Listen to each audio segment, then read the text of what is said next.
And our usual protocol is to record. Don't we have the master plan first? Yeah, master plan. That's all right. Of course we do. Of course we do. Yeah, not town hall yet. So instead of all of that palaver, we're going to move on to our court, which I love, is our quarterly master plan update, which I was just talking to a few people about how really special this is. And so I'm really setting you up for something spectacular today, Awesome. if that's okay. And Jamie Stein is going to lead us through this quarter of the master plan update. Thank you, Great. ma'am. Thank you, Mr. Mayor. Thank you to everybody who's here visiting in the audience and also maybe watching from home. I'm going to try to be mindful of those of you who don't have an opportunity to see the visuals that we're displaying here. So if you want to visit this presentation later, or if you're listening at home, if you navigate to our main webpage and you click in the upper banner on departments, you'll get a drop-down menu and then navigate to community development. Click on that. On the left-hand tab, you're going to see where it says City Master Plan. Go ahead and click on that. Here we have all sorts of links, but this one here, where it reads, interested in joining in the process of preparing for our next master plan, visit the Master Plan 2026 interactive story map and get engaged. So if you hit this link right here, it'll bring you to this presentation. For those of you that saw any of our Exit 1 presentations, same format as this one. The great thing about this story map is that it's always online, always accessible, anytime you want to look at it. And we actually are able to embed things into the presentation. So you'll see throughout this presentation, we've embedded all sorts of parts of the master plan, as well as several other plans that I believe we should be looking at as we endeavor to do our next master plan. And thank you to the great community development staff. Particularly, I want to thank Tage, our assistant director, who's here with us, and also Miss Elise Pierce in the back is our new planner, and she helped create a survey that you will see in this presentation. So I welcome all of you to engage and take that survey and give us some feedback. All right, without further ado, let's get started. So I've entitled this presentation Master Plan 2026. Now, if you remember the last time we gave a quarterly update, I thought it would be a good time to spend, 4 quarters, and this would be the second quarterly update, in which we try to reflect on our 2017 master plan, reflect on our accomplishments, and then reflect on the things that we didn't really move the needle on, and kind of ask ourselves, okay, are those things that we still want to look at, or have we moved on from them? I mean, there's a variety of different reasons for that, and I'll get to it in this presentation. But the idea here is that the original master plan that we embarked upon, that work started in 2015. So I'll kind of progress down here. So many of you may find this imagery familiar. The 2017 master plan was actually started in earnest in 2015. So it was about a year-long process. It was 6 months of community engagement, working with the Master Plan Steering Committee and consultants. And it was really set up for the first time in the city, I believe, that we did a master plan. And we were looking to complete it in conjunction with an update to the countywide Joint Comprehensive Plan, and also most notably, an overhaul to our zoning. For those of you who were around with the zoning overhaul, I believe that these two efforts kind of came in tandem. That zoning overhaul, like many things that we try, maybe didn't stick, perhaps worth revisiting some elements of it. But I like to reflect on that with this 2017 plan because we're in a different time now where that zoning didn't come forward, and that I think influences the way we should be thinking about what I refer to as Master Plan 2026, or our next plan. So in addition to 6 months of community engagement, another 6 months was spent kind of building this plan out. So really a year's worth of activity. So I think where I'd like to take this is this quarter, and then the next 2 quarters will really be kind of digging in a little bit to what we'd like to take away from the 2017 plan, and then setting us up so that at the middle part of 2025, we begin writing an RFP to engage a consultant, and then we have all of 2026 to write the new master plan. So that's kind of the timing, if anybody would like to engage in that process.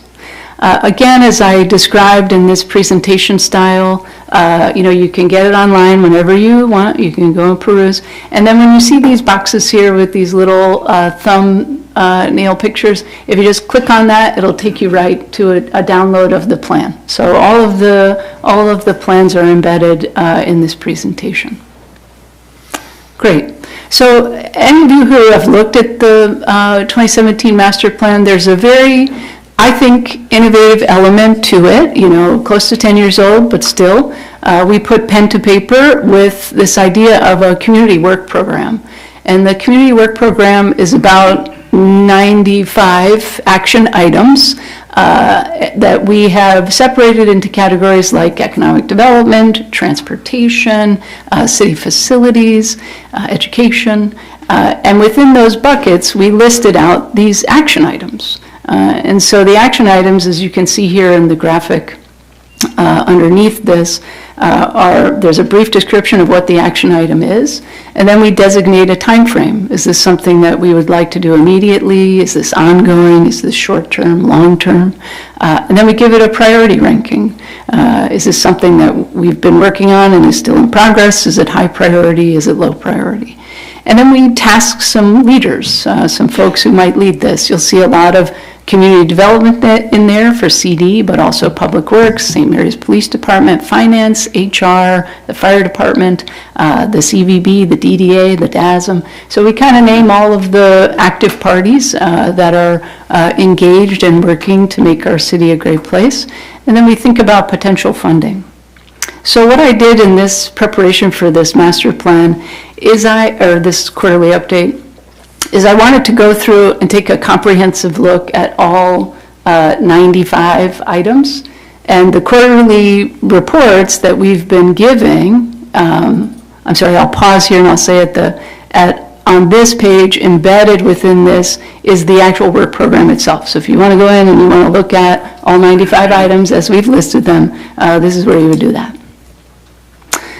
Okay, so I wanted to go back in and look at those 95 items and see how we did. Now, the quarterly updates that we had been doing in the past over roughly the last 7 years, the model of that presentation was really to go through all those action items and show our progress. If we accomplished something, we would put it up on the board as an accomplishment, right?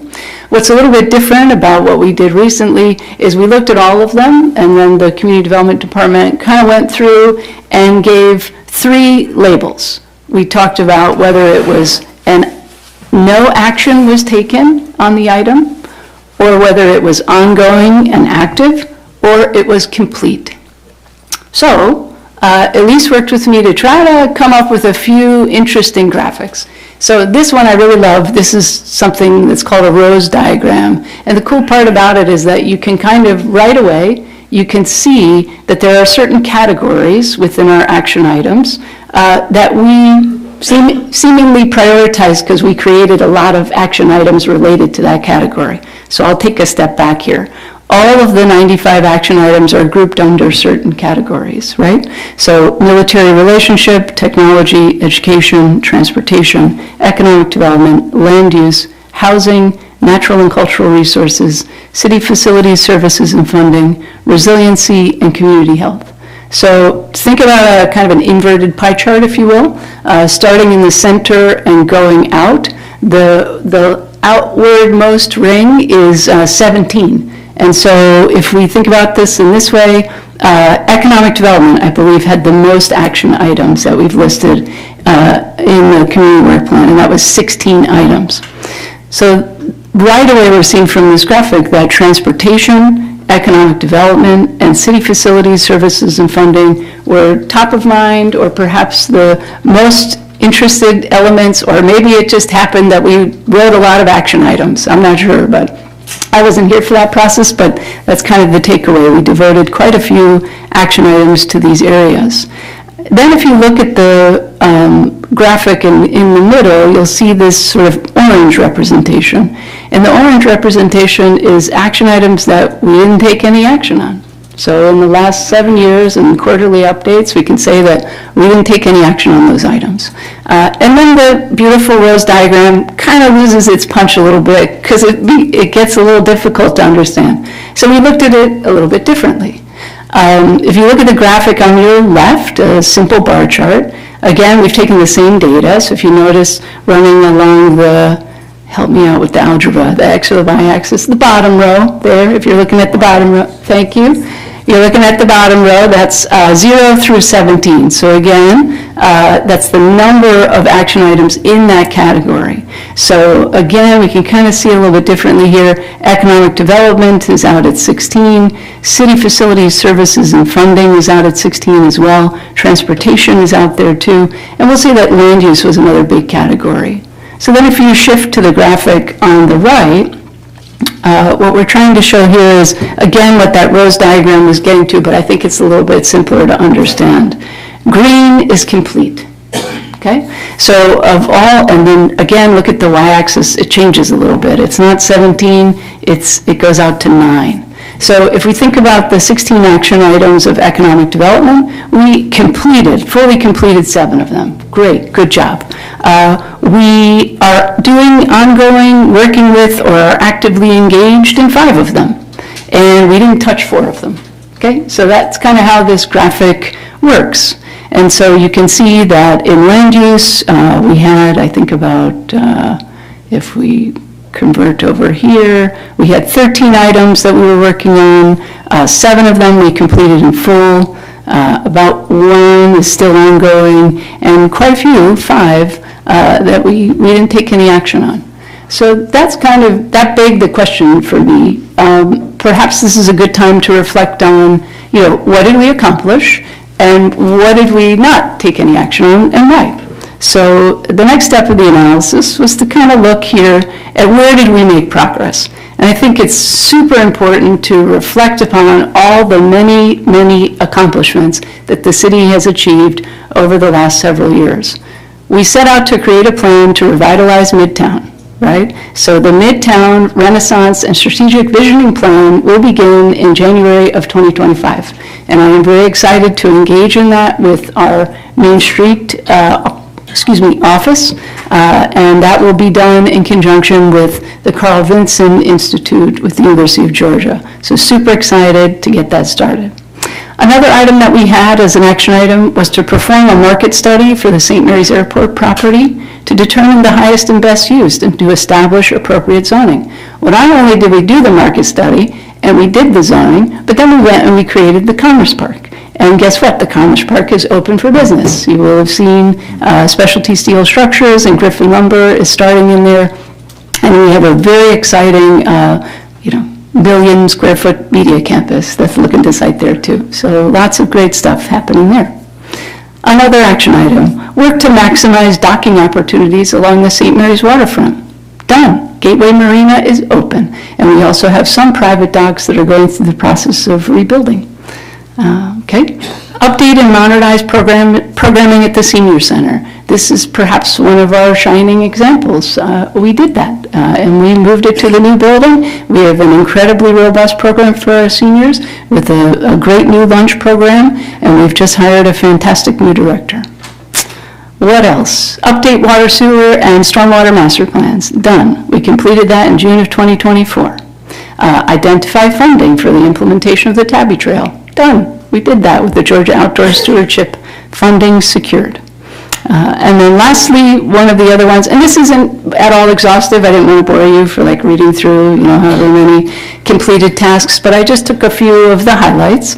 And another one that we've done is consider participating in a multi-jurisdictional Camden County long-range transportation plan. And working with the county administrator, we have secured the funds, and we have joined, Mr. Moore and I have started meeting with representatives from the school board, from the county, from Woodbine, and from Kingsland in a Camden County Joint Comprehensive Transportation Plan. I believe we've just voted on who the consultant will be to get that started, and that will start in January of 2025. So I don't think the public has ever had the ability to view the overall progress. So, the way that these master plan quarterly updates come together is that I'll put a notice out to all the department heads and I'll say, hey, can you please go through the master plan and add to the Excel spreadsheet whatever it is that you've updated over the last quarter. And then we take that information and we roll that into a presentation. So what my staff and I did is we went through all of them together, we digested all of that progress, and really just kind of boiled down where each of the 90 plus action items is now categorized as no action taken, complete, active, ongoing or active, and then complete. And I embedded that document here for y'all to go and have a look at that and see what we've done and see what we've accomplished. All right, moving on. Where have we not taken action? Several of our 90 plus action items saw no action taken. And as we embark upon the new master plan, I think it's important to reflect on these items and reevaluate their priority. And no action taken can be for a lot of different reasons. I mean, ideas change. So in this first bullet point, one of the things that we set out to do in 2016 was to work with public and private entities to develop the aquaculture industry in St. Mary's, including identifying harvesting locations and support facilities, including the Weed Street location. So our ideas have changed, right? So we're not exactly chasing the aquaculture industry, but we are interested in bringing young minds to the Weed Street facility and creating an active learning space for our youth. So, that's some of the reasons why maybe no action was taken, is because the idea just changed. And some ideas just didn't stick. So the idea of creating a form-based zoning code for downtown St. Mary's. We kind of tried it, and it didn't stick, so we're moving on, right? Then some of them, I think, are worth a second chance or glance. We set out in 2016 to implement a blight tax on properties to encourage compliance with property maintenance standards. No action has been taken on this item. Since I have been in the seat, which is about a year and a half now, this is probably the most common comment that I get from speaking with members of the public, specifically related to our Midtown corridor. Okay. Another one, consider the possibility of using city-operated facilities and finding partners to house a supervised and structured community center for youth that can provide entertainment and life skills training. Probably the second most common thing that I hear from people who want to talk to me about development is that we need more things for our children to do. So perhaps this one is again worth a second look. Another one, and again, this isn't exhaustive. I'm trying to pique your curiosity so that you may go into these documents and take a look for yourself and see what you think. Another one was to adopt the coastal stormwater supplement to reduce flooding and ensure that stormwater runoff does not cause pollution of the coastal marshlands. I think we may be staffed up to be able to do that now. So again, worth another look. And then in 2005, there was, as many of you know, I bike a lot, and I think that we can do a lot in our community to enhance both pedestrian and cyclists as they try to get around. And so one of the things that we thought about in 2016 was to review and update the 2005 Camden County Bicycle and Pedestrian Study. So again, maybe worth a second look at that as we endeavor. And this is the part where you get to kind of join us in this fun. So when you navigate to this space in this particular slide, you can click right here, and that will bring up a survey.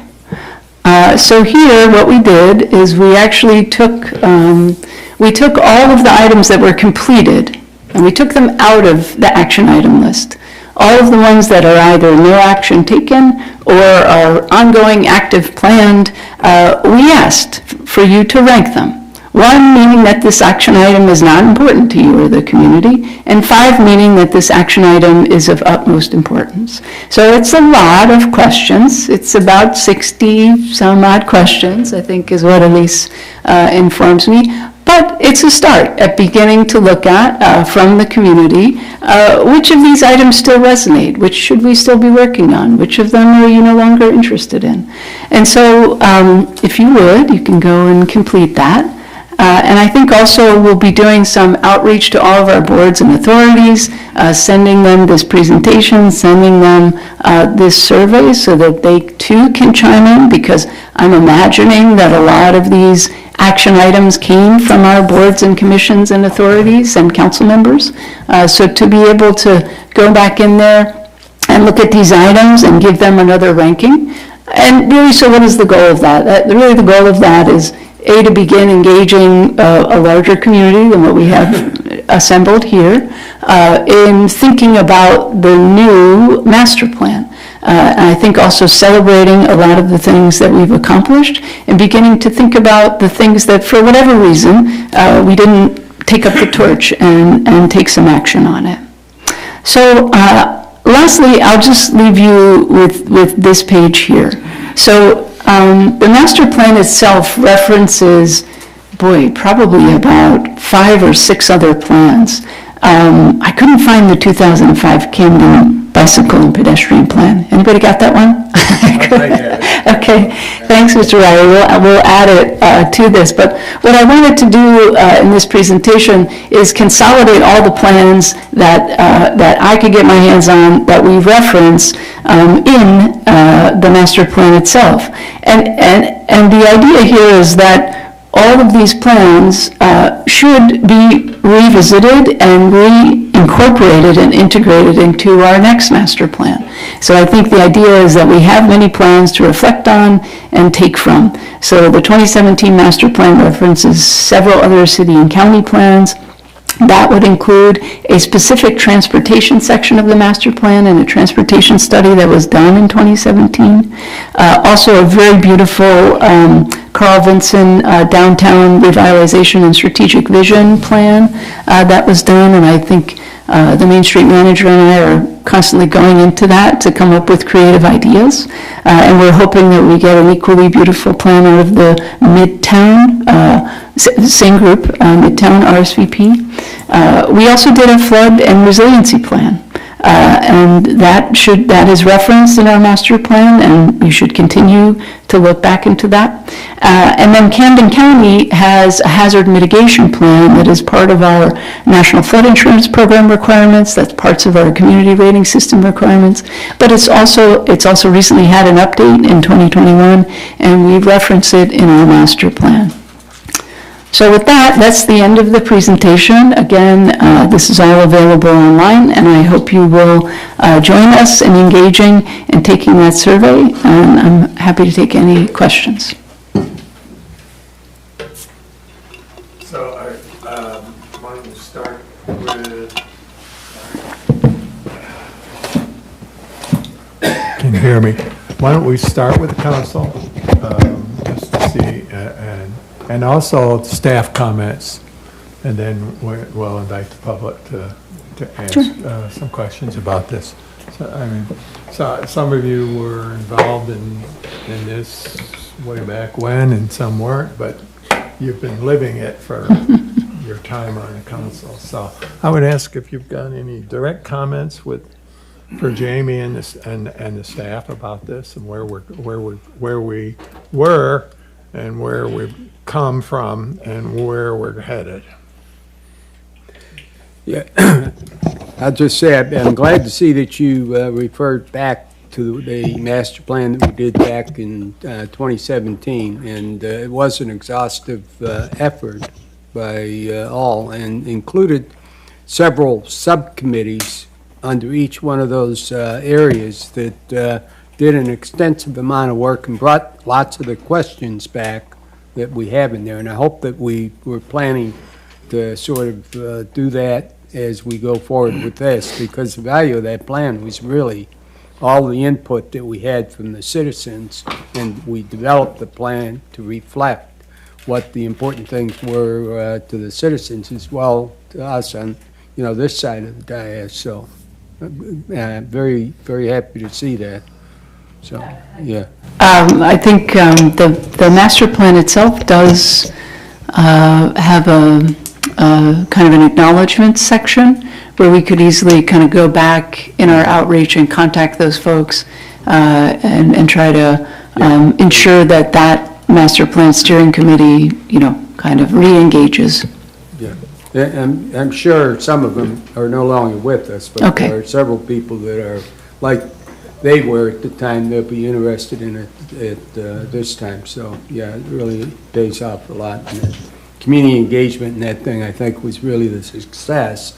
And then the other thing that we did is what we're doing today is to make sure this was a living plan that we looked at every month. And I think that's another important thing as we go forward.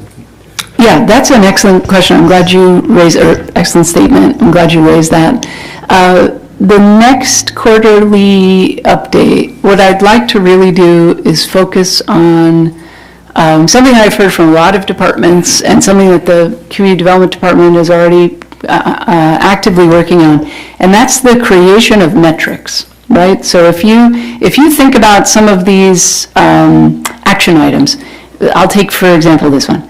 Consider the possibility of using city-operated facilities and finding partners. So some of the action item language is what I would say a little bit more objective or goal-oriented or vision-oriented. And I think in our new master plan, we should think about, yes, of course, goals and visions and objectives, but then also think about a set of metrics where on a quarterly basis we could actually show whatever the things are that we're going to end up counting, we could show that. And so, because when you have a look at the action items and you think about that, some of them are difficult to measure. You'll find yourself saying, yeah, we kind of did that and then we didn't do it. Or, yeah, we worked on that and then it stalled. And so I think what we should really try, endeavor to do is to create a series of measurable metrics that are associated with our goals or our visions. And then, the great idea would be if we could create an online dashboard that kind of shows how we're moving the needle or not on a quarterly basis. So that's a great way of thinking about updates moving forward. Who's next? Right. Okay, well, you spoke the magic word, and I know there's a few people out there in the staff that are going to cringe a little bit. But, dashboards Okay. are incredibly illuminating. They're great. I love them. When you marry them, say, with your goals and objectives, and then you review them on the quarter. So it's not only being able to see the prose style, Right. but it's also that some people really dial into that design with the graphic side of information. And I think we discussed it a little bit, but we don't want to over elaborate it.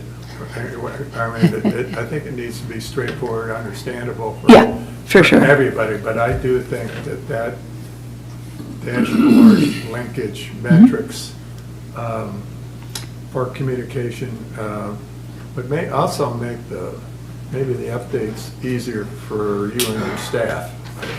And that's not the reason for it, but I do think it would make it, again, I go back to understandable for the public, but manageable for you so that it doesn't loom like a giant ship out in the ocean coming at you. And Yeah, no, we We don't want that. No, you're absolutely right. So one of the things that many of the departments have been doing, and really our building department has spearheaded, is they've reestablished the monthly reporting of their metrics, what they're measuring, the number of new single-family home building permits, and all those things. So we've kind of worked into our daily practice the ability for, planning, zoning, code, building to create these metrics and collect that data on a monthly basis. And then when our staff enters and distributes that monthly report, those things would actually end up being in the dashboard, right? So then the dashboard becomes then a public tool, because a lot of times those reports are given to council or are looked at internally, but they're not kind of public. So a public-facing dashboard would be able to show, what really the pulse of development is in the city with a series of metrics. And I think so the key is making the connection between your vision, goal, and then what you're measuring to show, are we or are we not making progress towards our vision? And so I think with a little bit of forethought, we could set up the new master plan with that embedded in it. So, go, yes, sir. Okay, Mayor, I just wanted to make a comment because, we've done a lot of great things lately, and I just want to say that the professionalism that Jamie has brought to this department has really made us focused on what's important and what's doable. And I haven't told her enough, but I can see a lot of great changes and a lot of great things that's happening to the city of St. Mary's now, especially with the respectful building and bringing a new focus to what St. Mary's is all about. So, we, Thank I you. guess we should be proud that we have someone like her to step in and at least guide us in the direction that we need to be going. Well, thank you, and you're very right. I think if you go back and look at the documentation for the work process that the master plan team went through to, first of all, create themselves, and then create the work process that they wanted to go through to make sure that there was understanding of all the elements that were part of the master plan, but also, so what are we going to do as far as outreach, and how are we going to create efforts to be able to reach out to the public and involve the public. All of that exists in some work process documentation. So when we go to this next master plan, we're not going to be inventing the wheel. And No, yeah. we're going to be enjoying the fruits of how did we do it, and now we're going to tweak so that we do it better. Yeah, and I think that the Midtown RSVP and the county's Joint Comprehensive Transportation Plan will be opportunities to kind of begin and increase that engagement. Yeah. Because I think one thing that, I don't know if it really fits in how you do these things, is do we have the ability to do mid-course corrections? Or- In creating the plan, or to the master, or in the, once So it's an- created? to an item that may be involved in within the master plan, that circumstances or whatever might occur Yeah. in government changes the necessity, or the reality is it just can't be done the way we wanted. It's good, we don't want to lose the idea, but we have to be realistic about what we can or can't do. But I don't, now this would be for the teams. How do you design in a decision that this is a mid-course question? Right? That was one of the benefits of the last master plan, the way it was written, is it wasn't, it gave you room to maneuver, if you will. And it wasn't vague, but at the same time, it gave you the flexibility to go, you know, if we were to do this, that would address some of these issues. Yeah. May not knock it out, but it allowed us to have that flexibility to move and pivot, if you will, as opportunities arise as well. So that's just food for thought. So that creativity comes from the public and from the team that gets selected to create the next one. And, you know, Robbie and I have talked about this before, because this has to be in the 26 budget. You know, and so we have plenty of guidelines, which is great. So this was something that we as a city talked about, and we got a community development director that was well-schooled in creating master plans. And so he gave us a template maybe for the future that I think everybody else now can put their own stamp on, okay? For sure. Well, we've got the teacher. We ain't got the one that's been schooled. We got the one that done the schooling. Exactly. Just saying. Yeah, so it's you know, and I like some of the phrasing that you did. You know, we all sit here in this room together and listen to things that are going on about the city and how it's managed and what's been accomplished. But this master plan distills so much of the entirety of what goes on in the city, which is lost in the moment of time or the moment of an issue that seems to be going on, that eliminates the perspective about how broad the management of a municipality has to be.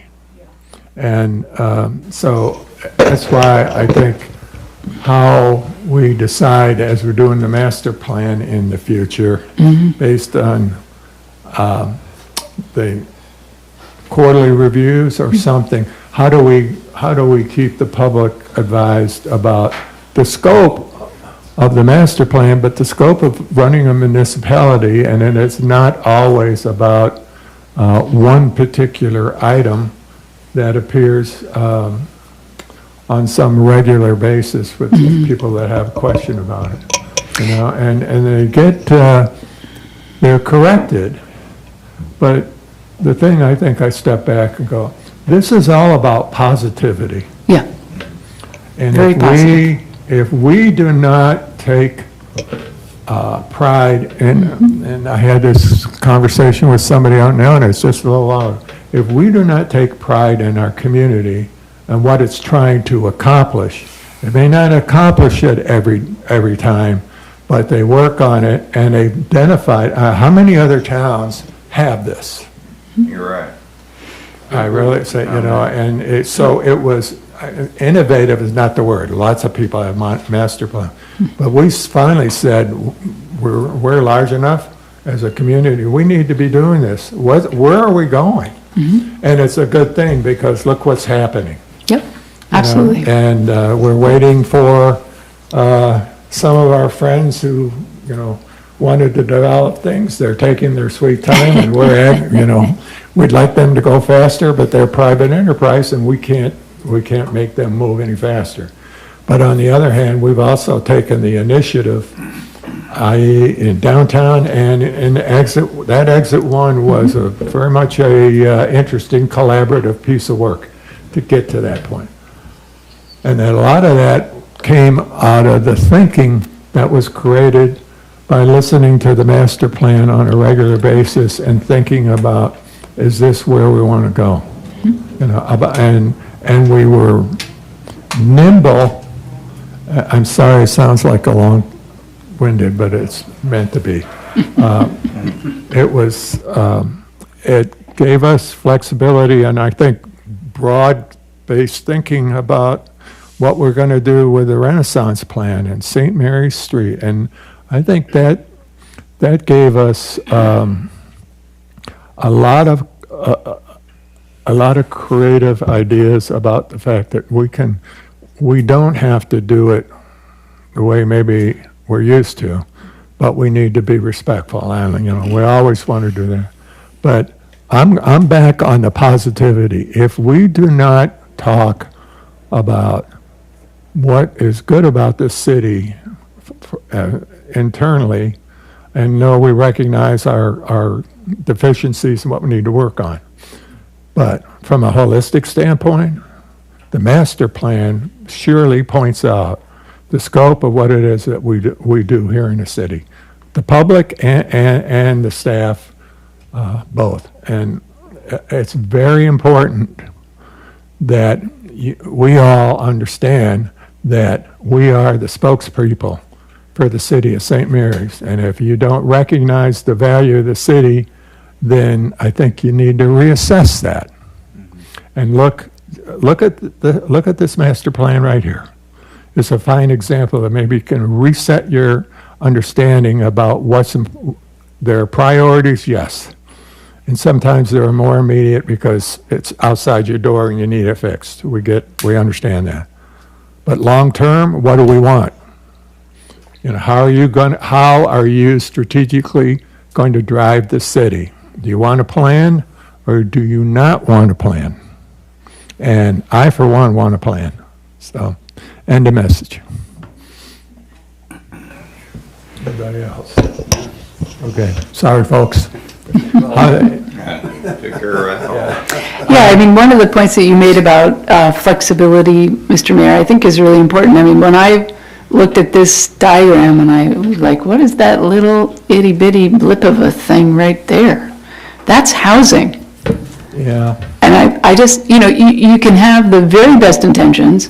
You can also overanalyze things and create a different story every time you look at this data. But I think for me, that just really shows the way that we have shifted over time, even in just the short time that I've been here.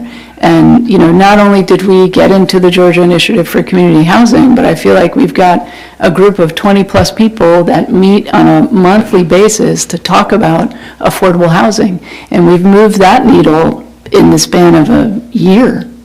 And so I think the master plans, they can get codified and they're meant to kind of live and breathe for 10 years. But it's super important to recognize that, as we change and grow as a city, that certain things emerge as being priorities that we may not have thought about. And I think that housing and housing affordability has been one of those. I know we've talked about GIC as the acronym. And at some point in time, as your team continues to meet, you may want to provide Sure. a little recap to the public about what GIC is, but how your team formed, how big it is, and then how professional the effort is at state level and involving, because it's been quite a commitment for us as a city to say we're going to involve ourselves and understand how GIC works. And so maybe we have a broader perspective about housing, but we get back to this whole thing about us controlling the growth of our city. And if I hear anything from Jamie on a regular basis, it's the planning process that allows the city to say, how are we going to grow and when? And it's not always perfect, and we're learning all the time, but I can tell you the TADs are probably a great example, couldn't get the word out, are probably a great example of how to incorporate growth and economic development with the city having some say-so in it, because I can tell you, private enterprise that's a challenge to deal with private enterprise when they want something particular, and we're saying, well, you may not be able to do that. But sometimes we don't have the tool, we got to work on the tools. And that's another thing that when you were talking about our conversation too about blight, and I think that's going to take a priority. That I think we can get all our citizens behind, I think. Although it may be painful for a few, I think it starts to set a mentality, and that's what we want. Okay, so anybody else? So if you'd like to come up and say a few words, we'll do this until 5 of, and then we'll start the town hall meeting. Mr. Mayor, council members, Ken Jelly, 102 Saltgrass Trace here in St. Mary's. I certainly want to thank our Community Development Director and her staff for a very professional update and an update with substance, and very refreshing indeed. Metrics, absolutely, a great aspect of being able to manage our master plan. And metrics are sometimes going to show that we haven't worked. We have not achieved our goal, which is fine, because that really is the whole purpose of a metric, is we either did good or we didn't. And when we don't, let's go to the root cause. Let's find out what happened. Why didn't we achieve that goal? So since I first came here to St. Mary's in 1978, you've probably heard this phrase on television commercials. We've come a long way. We really have. 1978 to 2024, massive change. And by far, for the good, all across the board. I believe we're moving in the right direction. And I think that with the right people, certainly in the driver's seat regarding our community development, we're going to be very successful. Thank you. Thank you, sir. Okay. Yes, ma'am. Valerie Fouts, 310 West Bryant Street. And I'm just going to ask this question because I may not even need to be here asking this question. Was the shrimp project part of the old master plan? Okay. So initially, once the shrimp project was completed, it was beautiful. The retention areas looked great. The plants looked great. We had trees that were still alive. But now we're down the road a little bit, and the retention areas don't look so good. A lot of the plants are dead. A lot of the trees are dead. So I guess my question is, once a project is completed, do those projects, aside from being a punch list and yay, we got it made, are there well baby checkups? Who takes care of these projects? It's great to say, yeah, we got it completed, it looked wonderful. If you all walk downtown, it don't look that wonderful. So I don't know if they need to have more rocks brought in, more plantings that are actually conducive to brackish water. And I just really think there needs to be a cleanup of it, because it does look great on paper, and it looks great to say on the punch list that we got it done, but it don't look great right now. So I think it needs some looking into and some TLC. Thank you. Thank you. Who's next?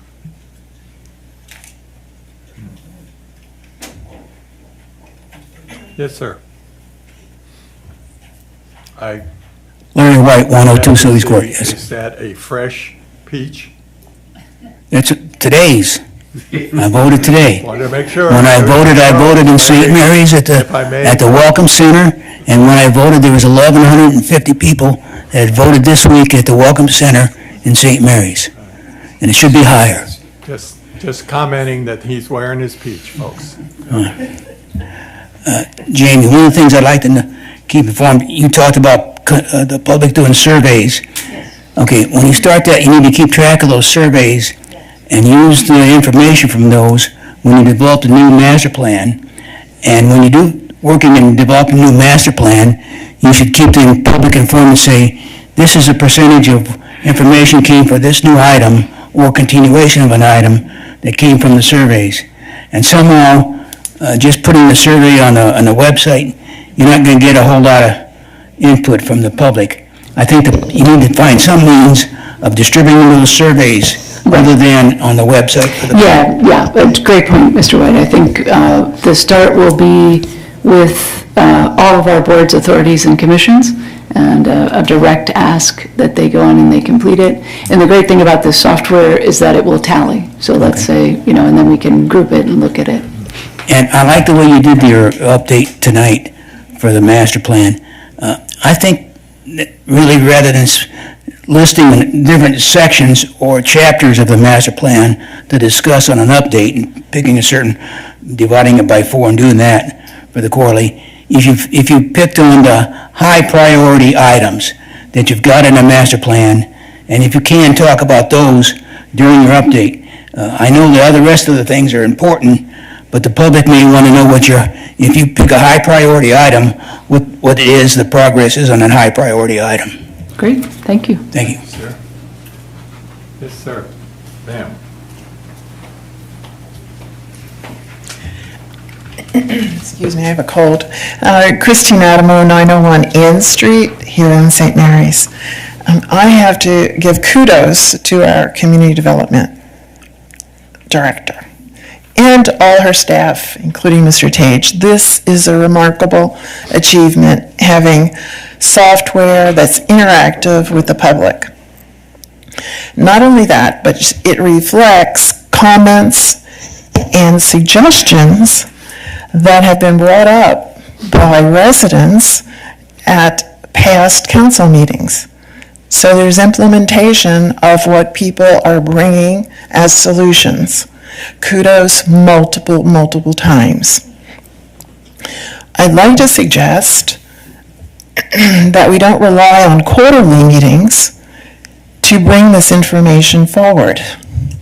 That perhaps when we have our agenda items, we could tag the agenda item to where it foots to the piece of the master plan that it relates to. Oftentimes, people here in St. Mary's don't understand why we're even spending time and energy and debate on issues.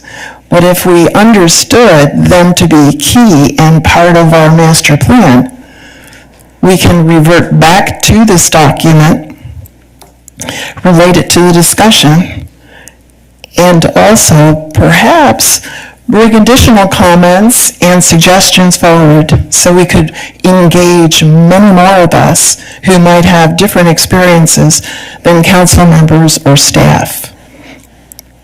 One last suggestion, when we categorize our key performance indicators, we might think of them in 3 areas: financial, operational, and managerial. They're big buckets, but those buckets are really easy to tick off relative to looking at whether we've done things to completion or not. It also helps us foot back to who in the city is actually responsible for either doing or not doing.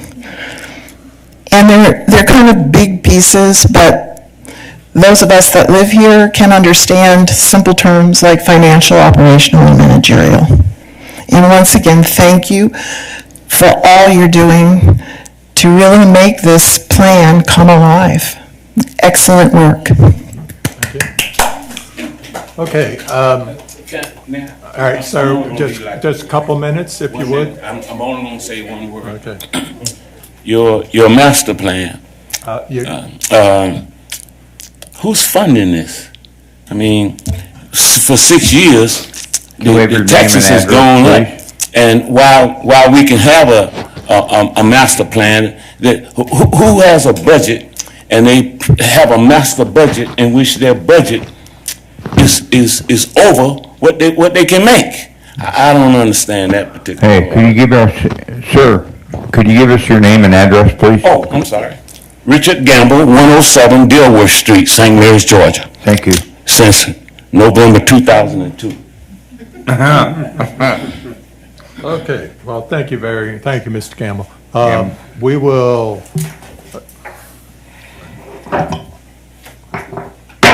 adjourn this master plan meeting, and we'll start our quarterly town hall meeting at 6 o'clock. Thank you, everyone. I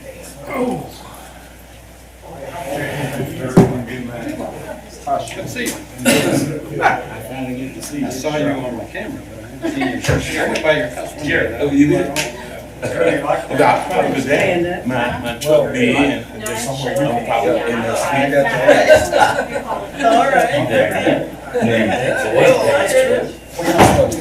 Yes, I did. From the base, you were security. I don't remember your name.